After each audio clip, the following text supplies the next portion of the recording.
Hello, everyone. This is George, real estate agent, author, and public speaker with my lovely friend again. Hi everyone, I'm Elle, real estate agent and relationship coach. And today's episode is going to be identify your negative patterns. I don't know about you, but that is a topic that it's going to be a little spicy. What does that really mean, and how important is that in a relationship to identify these patterns? It's actually, we're talking about what are the steps to break these patterns. So one of them is to identify the pattern. So for example, if in your relationship you bring people to your life that are not emotionally available, and it's not just once, it has happened a few times or some other patterns, that's the time that you need to sit down and really see, look at it in a deeper way of understanding why you bring these people to your life. So if we keep dating people and they seem to be bringing the same patterns, chances are it's not these individuals. It's more like we're calling these people in because there's some things that we have to work through. Right. So the example of bringing people that are not emotionally available, it's looking at that was my pattern, and looking at the past relationship that I had with my family, and it was in a relationship there was no emotional interaction. It was very dry interaction, so it was familiar for me to bring these kind of people to my life. Yeah. Because that's what I was used to. So that's why we talked about what your needs are in the prior sessions that we talked about. So when you understand what your patterns are, and you want to break those negative ones, and you will actually go back and look at your needs. So based on that, then you want to bring somebody, like for me, I like to bring somebody to, it's very communicative. I can freely talk about my own emotions. He can talk about his emotions, and we will have an interactive interaction.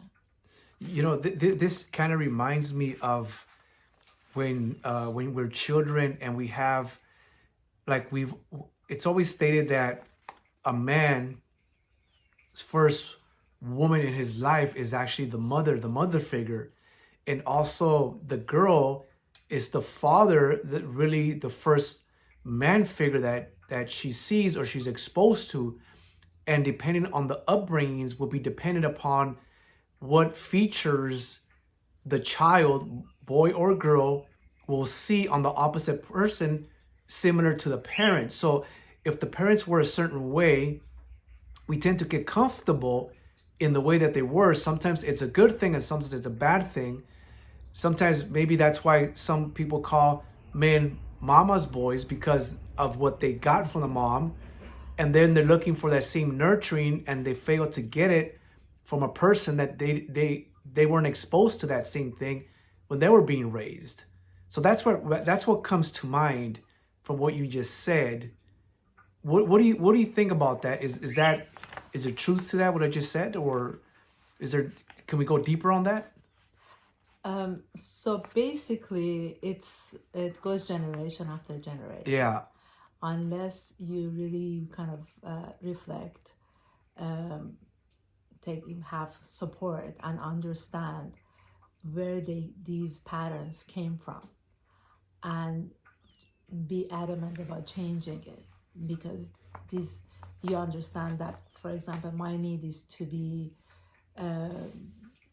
able to really share my emotions. Yeah. And I want my partner to do the same thing. But in the prior generation, that was not the case. Mm-hmm. So I broke that pattern Yeah. by understanding what my needs are and what I want. And because of that, my whole energy has changed. So now, even in the friendship relationship, when I interact with people who have those walls in front of them, they cannot be emotionally available, my interaction with them will be limited. Yes, correct. Yeah, yeah. Because if they don't bring down those walls, I mean, how are you going to have a communication or have a conversation with them? That's an interesting point. I've met several individuals where they say that, well, I'm this way because I didn't have that in for my family, for my parents, or for my grandparents. But it's good, like you said, that you broke that chain. That way, it doesn't go any further past where you were exposed to. And I think that's important that a lot of people understand that if we were raised a certain way, and we have those patterns and those beliefs of what we come from, we have to make that change. Yeah.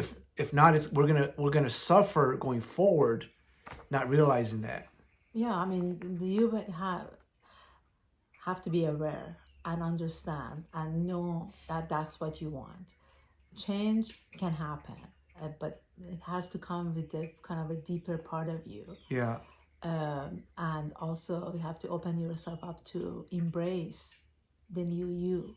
Correct. That you would like to bring to your life. So based on the new you bring all these other people to your life that it match your energy and who you are now. And that reminds me of another thing too, that it's also said that we are who we hang around with.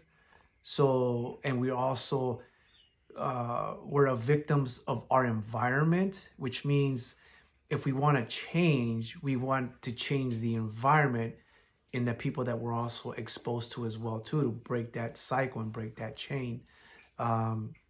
That way we're able to pick better partners, have better relationships that have a lot more communication and that fulfill the needs that we have through this process.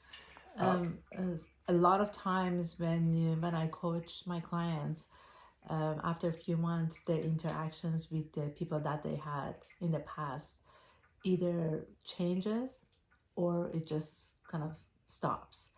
It's just because that individual has changed, and you're no longer tolerated anymore. It's just the whole dynamic changes because that person changed.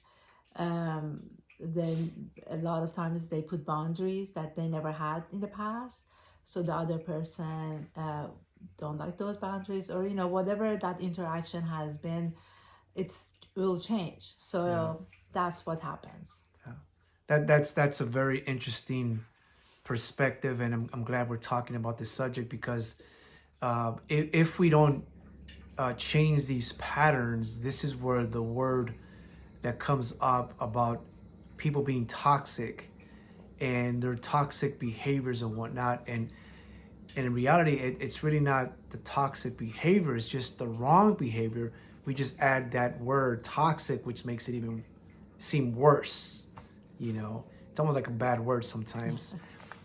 Is there anything else that you would like to share with our viewers on this subject before we come to a close here, as far as the patterns and why it's important to change the patterns and the behaviors? I suggest that you will really kind of reflect and look at the patterns that has been happening through your life, and be happy to talk to you if you wanted to go deeper. It's a deep subject. Correct. Absolutely. Yes. So be happy to work with you on that. And we're going to have a few more sessions regarding how to break free from these patterns. And we're going to have the next step probably next week. Yes. Well, thank you so much. Thank you so much for watching this episode. And we'll see you guys in the next episode. Thank you. Have a great day.